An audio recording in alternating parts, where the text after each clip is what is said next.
Good morning, and a warm welcome to your show, Sunny Mornings, Venice Beach. I'm your host, Melissa, and it's Monday, July 20th. You'll be interested to know.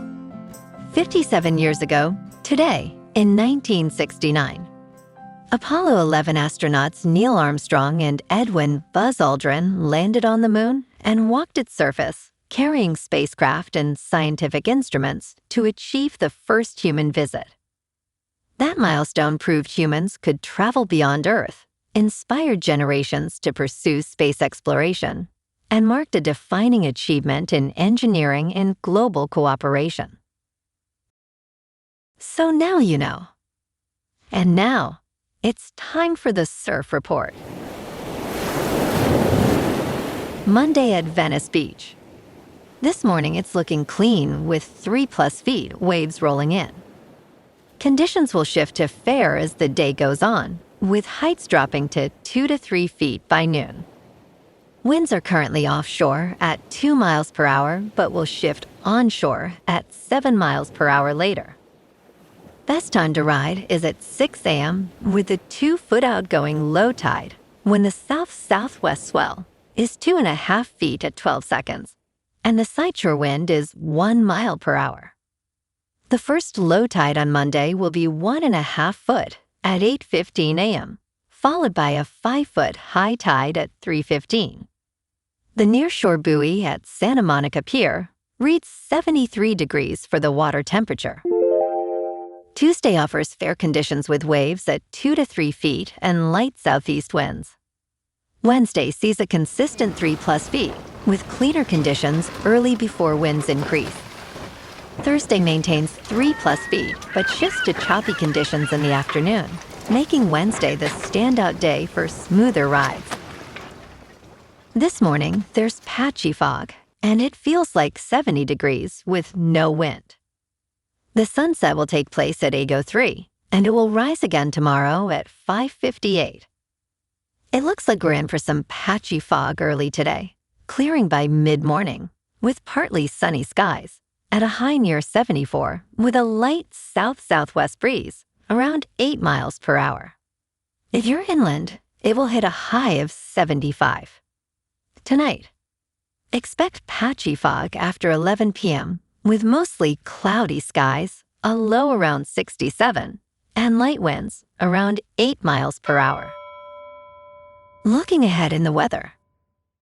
Tuesday starts with patchy fog before 11 a.m., then turns mostly sunny with a high near 75 and south winds 5 to 15 miles per hour, gusting as high as 20.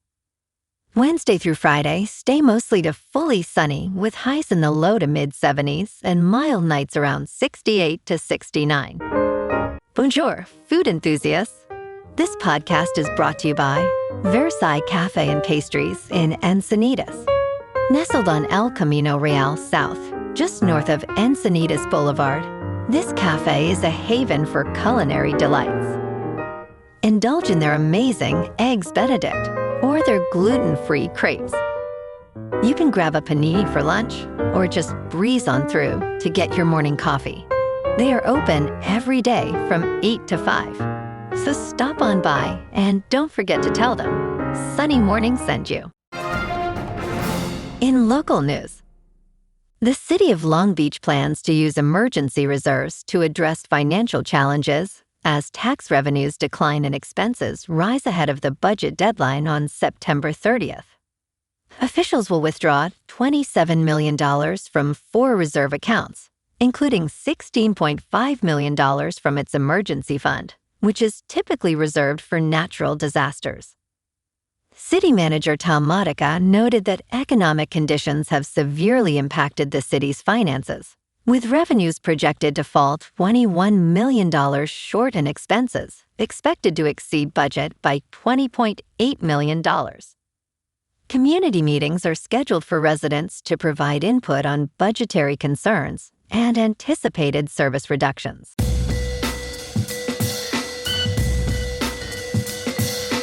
Now on to sports. Lionel Messi could have ended all debate over who is the greatest player of all time by winning another World Cup with Argentina on Sunday. but he was left in tears following Spain's 1-0 win. Messi, now 39, dragged the holders to another final, scoring 8 goals and providing 2 assists in the dramatic late comeback against England in the semifinals. However, the dream of lifting the trophy again ultimately proved too good to be true. 10-man Argentina struggled and faced a huge challenge when Enzo Fernandez was sent off in stoppage time. Messi touched the ball only 54 times and never looked like scoring. He became only the second player to appear in 3 World Cup finals, matching the achievement of Brazil great Cafu. In local sports, the Dodgers keep rolling. They dominated the Yankees 8-2 yesterday with Yoshinobu Yamamoto throwing a complete game. And now they're heading to Philadelphia this afternoon to open a 3-game series against the Phillies. First pitch at Citizens Bank Park is at 4 o'clock, with Emmett Sheehan on the mound against Christopher Sanchez. It's the kind of matchup that defines how deep this team can go. LA has the star power, but the Phillies don't chase, and one bad inning can flip everything. The big concern for the Dodgers right now is Will Smith. The catcher has been out since early June with an inflamed disc in his neck, and there's real uncertainty about whether he'll hit 100 games this season. Dave Roberts says he's taking a week of complete rest, but if Smith stays sidelined, the front office might have to pivot from chasing Tigers pitcher Tarek Skubal and instead add catching depth before the deadline hits on the 31st.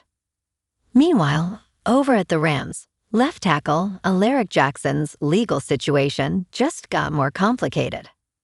He won't face felony charges, but he's facing a potential 6-game suspension under the NFL's personal conduct policy.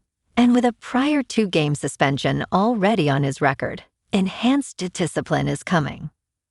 That's a real hit to an offensive line trying to protect Matthew Stafford as training camp kicks off Saturday.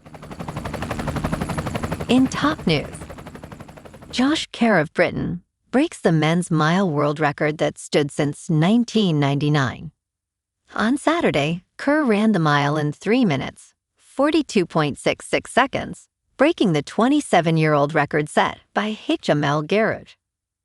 Kerr celebrated with a lap of honor at London Stadium. He stated, "It was just me, my shoes, and the track."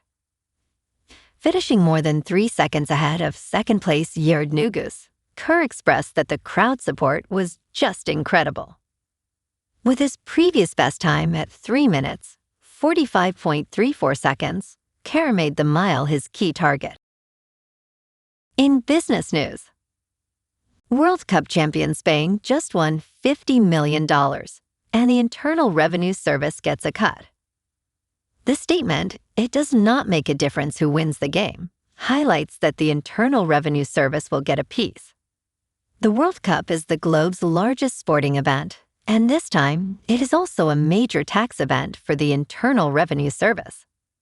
Even before Sunday's championship match between Spain and Argentina, there were clear winners at the World Cup co-hosted by the United States, ranging from Cape Verde's goalie to ranch salad dressing. In crypto movement, Bitcoin is up 2% over the weekend to about $65,000. Ethereum is up 2% to just under $1,900. And XRP is up 1% to $1.10. Moving on to a more local vibe. In our community spotlight on health and wellness, we are working with a national Pilates studio to bring you some free classes, so listen up. Check out Club Pilates, with several locations in the San Diego area. Pilates presents a comprehensive wellness approach, cultivating strength, reducing tension, and elevating mental well-being. Scientific research affirms its benefits. So now you can check out Club Pilates for a free class, with locations in Encinitas, Solana Beach, Oceanside, La Jolla, and more. Just be sure to tell them Sunny Morning sent you by. And now, back to the show. Let's talk tech. Apple recently filed a trade secrets lawsuit against OpenAI, accusing the AI company of a pattern of misconduct aimed at getting current and former Apple employees to share confidential information. In response, OpenAI stated it is not aware of any evidence that this complaint has merit. On a recent episode of TechCrunch's Equity podcast, the hosts debated whether this lawsuit will impact OpenAI's plans to enter the hardware business. OpenAI's potential mobile smart speaker is at stake, and delays could arise from the lawsuit. With OpenAI's initial public offering on the horizon, the implications of this lawsuit are significant. This allegation highlights the serious talent drain, as over 400 former Apple employees now work at OpenAI. And in entertainment news, the Netflix catalog is heating up this summer, with July signaling the arrival of some of the year's most anticipated movies and shows. A brand new adaptation of Little House on the Prairie by Rebecca Sonnenschein is proving an enormous hit alongside the latest adaptation from best-selling author Harlan Coben, I Will Find You. Enola Holmes 3, featuring Millie Bobby Brown and Henry Cavill, has accumulated an impressive 20,700,000 views in its first 5 days. However, it has officially lost its top spot on the streaming charts to the true crime effort Shipwrecked: Nightmare at Sea. The highly anticipated Heartstopper Forever arrives this weekend, likely dethroning Enola Holmes 3. Well, alrighty folks, it's time for the quote of the day. And today, our quote comes from the American astronaut and physicist, Sally Ride. And she said, "The stars don't look bigger, but they do look brighter." And that's a wrap for this morning. You can check out our Instagram, YouTube, and TikTok for some captivating aerial videos with local news and the surf reports. Have an amazing day, my good friends. We'll see you tomorrow with another episode of Sunny Mornings Venice Beach.